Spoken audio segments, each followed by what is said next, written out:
Like کریں، subscribe کیجیے، bell icon کو دبائیں تاکہ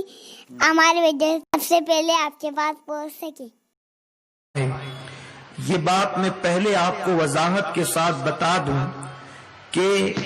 دنیا کا یہ دستور ہے کہ جب دوسرے شہروں میں کوئی بیماری پھیلنے لگتی ہے اور اپنے شہر میں بیماری کے آنے کا اندیشہ ہوتا ہے تو حفظ ما تقدم کے تحت پہلے ہی سے شہریوں کو ٹیکے لگائے جاتے ہیں تاکہ ہمارے شہر میں وہ بیماری نہ آنے پائے۔ یاد رکھیں، کسی بھی عنوان پر گفتگو ہو تو اس کا مطلب یہ نہیں ہے کہ سننے والے لوگ اس برائی کے اندر مبتلا ہیں، بلکہ ہم حفظ ما تقدم کے تحت پہلے سے اپنی قوم کو آگاہ کر دیتے ہیں تو دنیا میں دوسری طرف جو ہو رہا ہے وہ ہمارے یہاں نہ ہونے پائے۔ میرے پیارے آقا صلی اللہ تعالی علیہ وسلم کی کنیزوں، اس وقت پوری دنیا کے اندر، خاص طور پر مغربی ممالک کے اندر، سب سے زیادہ اگر کوئی گناہ ہو رہا ہے تو اس کا نام زنا ہے۔ اللہ اکبر! چھوٹے چھوٹے بچے ابھی جنہوں نے اللہ اکبر جن کے ہونٹ بھی ابھی دودھ کے حوالے سے خشک نہیں ہوئے، 8 سال اور 10 سال کے بچے معاذ اللہ رب العالمین زنا کی ڈگر پر چل چکے ہیں۔ برطانیہ کی سرزمین پر، امریکہ کی سرزمین پر، افریقہ کی سرزمین پر اور دیگر دوسرے ممالک جو عریانیت کے اعتبار سے مشہور ہے، جو ننگے پن کے اعتبار سے مشہور ہے، وہاں پر ہر دن رات جو ہے وہ لوگ زنا کے اڈوں کو آباد کیے ہوئے ہیں۔ اللہ اکبر! بتایا جاتا ہے کہ وہاں پر سال میں کم و بیش 10,000 بچے بغیر باپ کے پیدا ہو رہے ہیں۔ اے خاتون جنت رضی اللہ تعالی عنہ کی کنیزوں، اور یہ برائی دن بدن بڑی تیزی کے ساتھ بڑھتی جا رہی ہے۔ ہمارا ملک ہندوستان جو محبتوں کا ملک ہے، جو غیرتوں کا ملک ہے، جو حیا کا ملک ہے، جو اپنی تہذیب اور تمدن کا ملک ہے، یہ وہ ملک ہے کہ چند مقدس مقامات کے کوئی تشنا چند مقدس مقامات کو جو ہے وہ چھوڑ کر کے اگر کوئی یہ بات کہتا ہے سارے جہاں سے اچھا ہندوستان ہمارا، ہم بلبلے ہیں اس کی، یہ گلستاں ہمارا، تو ہمیں اس پر کوئی اعتراض نہیں ہے۔ میرے پیارے آقا صلی اللہ تعالی علیہ وسلم کے پیارے دیوانوں اور اے خاتون جنت رضی اللہ تعالی عنہ کی کنیزوں، جب بڑی تیزی کے ساتھ گناہ بڑھ رہے ہیں، ہندوستان کی سرزمین پر بھی کبھی یہ برائی آ سکتی ہے، یہ برائی جنم لے سکتی ہے، اس لیے کہ لوگ مغرب سے اتنی محبت کرنے لگے، لوگ مغربی تہذیب سے اتنی محبت کرنے لگے کہ مغربی تہذیب ان کو جو دے رہی ہے وہ ساری چیزیں لینے کے لیے تیار ہے۔ اگر شراب کا نام بدل کر کے ہمیں وہ پلایا جا رہا ہے تو مغرب کی بنیاد پر لوگ وہ بھی پیتے جا رہے ہیں، اور یانیت کی طرف لے جایا جا رہا ہے تو مغرب کی بنیاد پر لوگ وہ بھی جاتے ہوئے نظر آ رہے ہیں۔ غرض کے جو گناہ مغرب میں عام ہوتا جائے گا لوگ اس کو جو ہے وہ قبول کرتے جائیں گے، ننگے پن کی طرف جا رہے ہیں، اور یانیت کی طرف جا رہے ہیں، بے حیائی کی طرف جا رہے ہیں۔ لیکن یاد رکھو، ہمارے لیے مغرب آئیڈیل نہیں ہے، ہمارے لیے ویسٹرن کلچر آئیڈیل نہیں ہے، ہمارے لیے مصطفیٰ کریم کی زندگی آئیڈیل ہے، ہمارے لیے قانون اللہ کا کلام ہے۔ اللہ تبارک و تعالی قرآن مقدس میں ارشاد فرماتا ہے، لا تقربوا الزنا،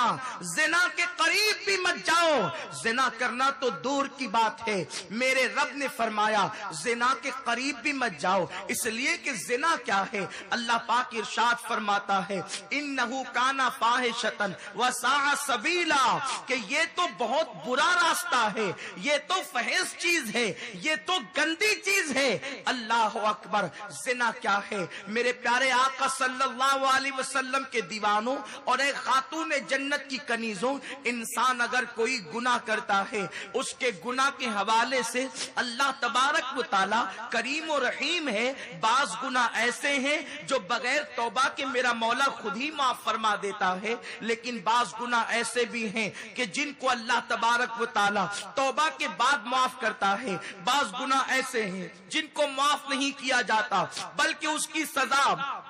قبر میں دی جاتی ہے، آخرت میں دی جائے گی۔ لیکن ایک گناہ ایسا بھی ہے، انسان اگر وہ گناہ کر لے تو اس کی سزا اس کو بھی ملتی ہے، اس کی سزا اس کے بچوں کو بھی ملتی ہے، حتیٰ کہ اس کی سزا اس کی آنے والی نسلوں کو بھی ملتی ہے۔ اسی گناہ کا نام زنا ہے۔ زنا وہ بدترین جرم ہے جس کی نحوستیں نسلوں تک باقی رہتی ہے، جس کی بے برکتی نسلوں تک موجود رہتی ہے، نسلیں تباہ ہوتی ہے، نسلیں بے حیا ہوتی ہے، نسلیں برباد ہوتی ہے۔ میرے آقا مصطفیٰ کریم صلی اللہ تعالی علیہ وسلم فرماتے ہیں، مشکات شریف کی حدیث کا مفہوم ہے، آقا کریم صلی اللہ علیہ وسلم نے فرمایا جب کوئی مرد یا عورت زنا کے اندر مبتلا ہوتے ہیں تو اس وقت تو ان کا ایمان ان کے سینے سے نکل جاتا ہے اور چھتری کی طرح سایہ فگن ہو جاتا ہے۔ اگر زنا کرتے کرتے ان کو موت آ گئی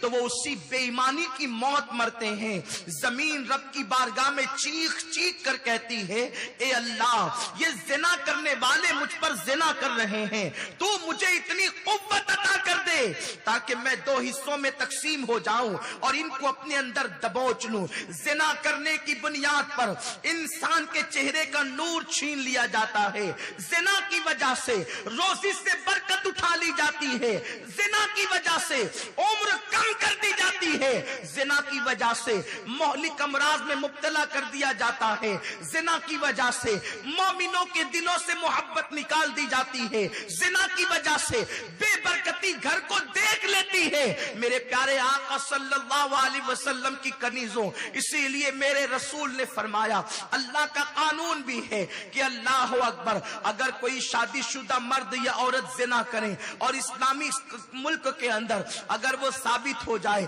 تو اس کو جو ہے وہ سنسار کرنے کا حکم دیا جاتا ہے، اس کو پتھروں کے ذریعے سے ہلاک کرنے کا حکم دیا جاتا ہے۔ نزہت المجالس کے اندر اللہ اکبر علامہ عبد الرحمن لکھتے ہیں اگر بندروں میں بھی کوئی بندریا زنا کر لیتی ہے تو بندر بھی اس بندریا کو سنسار کر دیتے ہیں اور اس بندر کو سنسار کر دیتے ہیں۔ میرے پیارے آقا علیہ السلام کے پیارے دیوانوں، مجھے حیرت ہے کہ بندر جیسی مخلوق بھی زنا کو برا جانتی ہے۔ یہ انسانوں کو کیا ہو گیا ہے کہ اب یہ زنا کو فیشن سمجھ کر زنا کی طرف بڑھتے جا رہے ہیں، زنا کو تہذیب سمجھ کر زنا کی طرف بڑھتے جا رہے ہیں۔ اگر کسی کو بندر کہہ دیا جائے وہ اپنے لیے گالی تصور کرتا ہے، لیکن مجھے بتاؤ جسے بندر برا سمجھتے ہیں اس کو تم نے بھی برا نہ سمجھا۔ اتنی عقل و معاف ہو گئی، عقل اتنی بودی ہو گئی، فکر اتنی گر چکی ہے کہ جانور جس سے نفرت کرتے ہیں آج وہ گناہ فیشن کے طور پر ہمارے اندر رائج کرنے کی کوشش کی جا رہی ہے۔ میرے پیارے آقا صلی اللہ علیہ وسلم کے دیوانوں اور ایک خاتون جنت کی کنیزوں، میرے کریم نے فرمایا لا تقربوا الزنا، زنا کے قریب بھی نہ جانا۔ زنا کے قریب نہ جانے کا مطلب کیا ہے؟ یعنی ایسے راستے پر نہ جاؤ جس پر چلنے کے بعد تم زنا کا شکار ہو سکتے ہو، زنا کے اندر مبتلا ہو سکتے ہو، زنا کی تباہی کے اندر گرفتار ہو سکتے ہو، اس راستے سے بھی بچو۔